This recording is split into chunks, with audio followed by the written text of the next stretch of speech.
that my mom always uses when she answers the phone, or anything else actually, because when she was a teenager, she went to Polynesia, and they had this beautiful culture of just love and acceptance for exactly who you are, and she has carried that with her throughout her entire life. We wanted to greet you guys with that same feeling of love and acceptance and continue to have that as we go throughout this course. We hope that you guys feel that.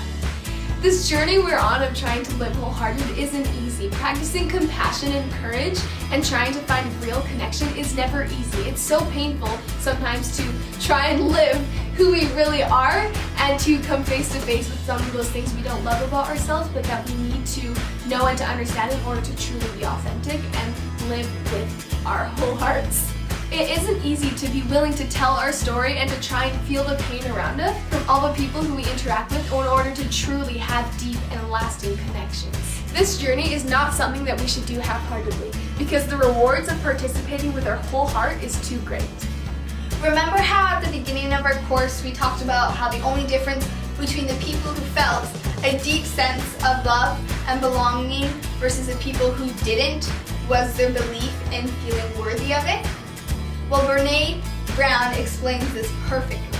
She says, when we can let go of what other people think and own our story, we gain access to our worthiness, the feeling that we are enough just the way we are, worthy of love and belonging. When we spend a lifetime trying to distance ourselves from the parts of our lives that don't fit with who we think we're supposed to be, we stand outside our story and hustle for our worthiness by constantly performing, perfecting, pleasing, and proving. Our sense of worthiness, that critically important piece that gives us access to love and belonging, lives inside our story. In order to feel love and belonging, we have to accept ourselves as who we are and allow ourselves to be seen. If we never let people see the not-so-perfect parts of our lives, we will be stuck in shame and we will never fully accept or believe the attention and love and affection they give us. We will wonder if what they're saying is truly sincere, because if you can't even accept yourself, how would they? You will always worry and doubt others' sincerity until you can trust yourself. Often what we do is put restrictions on when and how we can be worthy. Instead of accepting that we are worthy to be loved right now, just how we are, we will often say, I will be worthy when I'm taller, prettier, have a boyfriend, get better grades in school, etc. This is a lie. You are worthy now of love and belonging. There is nothing you need to do to deserve this. This is why believing in God can be helpful.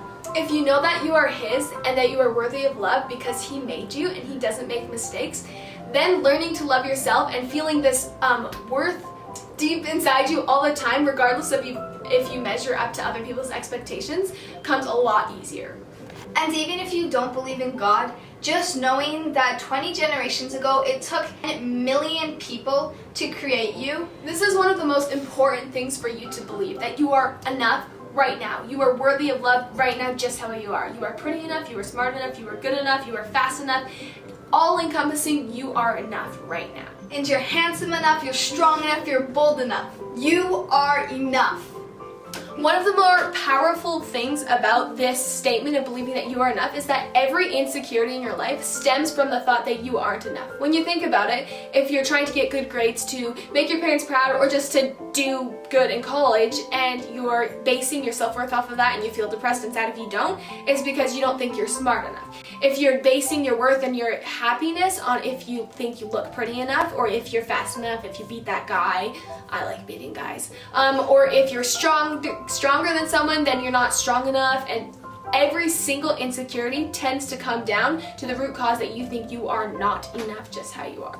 Today we want you to print off the poster. We've included a few options, or get a piece of paper and write down the words I am enough and post it on your wall. Get it, put it on your mirror, put it in your bathroom, put it on your phone, set a timer on your phone if it helps you remember, but at least 4 times a day we want you to remember to tell yourself that you are enough exactly how you are. So when we first heard about this, we got lipstick and we put it on our mirrors in our room. It was in my mom's room, it was in my little sister's room, it was in my room, and we had it there up until just a couple months ago when we were getting ready to sell our house. And it's really cool to just look at it, and when you're looking in the mirror and Oftentimes I feel like the mirror can bring out some insecurities. If you're like, oh, like what is this? It's a cheek. She's fat on it. I don't know. It's like to look up, because we put it at the top of our mirror, to look just up and see the words "I am enough," and then I put a little heart beside it because I'm cute. But like that is really powerful and a good thing and a good time to remind yourself when you might be more. It might be more likely that you're going to criticize yourself, to just be like, no, I'm enough, and I don't have to be enough for other people's standards. I'm just enough for myself. Believing this statement that you are enough will change your life. So we keep talking about loving yourself, and love is this word that gets used in so many different situations. I love my cupcake, I love my dog, I love my husband, I love my sister, I love this blanket, it gets used so many times that sometimes, and I feel like even for myself, the meaning and the definition of the word has become more vague and seems to sometimes not carry as much significance as it once did, or when you're just telling someone I love you. For this course, we're going to use Scott Peck's and Brené Brown's definition of love. The will to extend oneself for the purpose of nurturing one's own or another's spiritual growth. Brené further explains, we cultivate love when we allow our most vulnerable and powerful selves to be deeply seen and known, and when we honor the spiritual connection that grows from that offering with trust, respect, kindness, and affection. Love is not something we give or get. It is something that we nurture and grow. A connection that can only be cultivated between two people when it exists within each of them.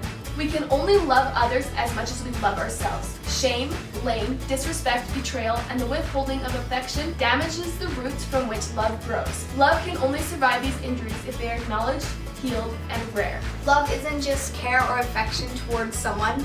It's when you care so deeply for their spiritual well-being that you work towards it. You respect them so much, you trust them so much that you are able to set aside things that are fast and easy for the benefits of both of your guys' spiritual well-being. By tomorrow, we want you guys to have printed off those sheets of papers or written them out and put them on your wall or your mirror or your phone and everywhere, so you just remember that you are completely and totally enough.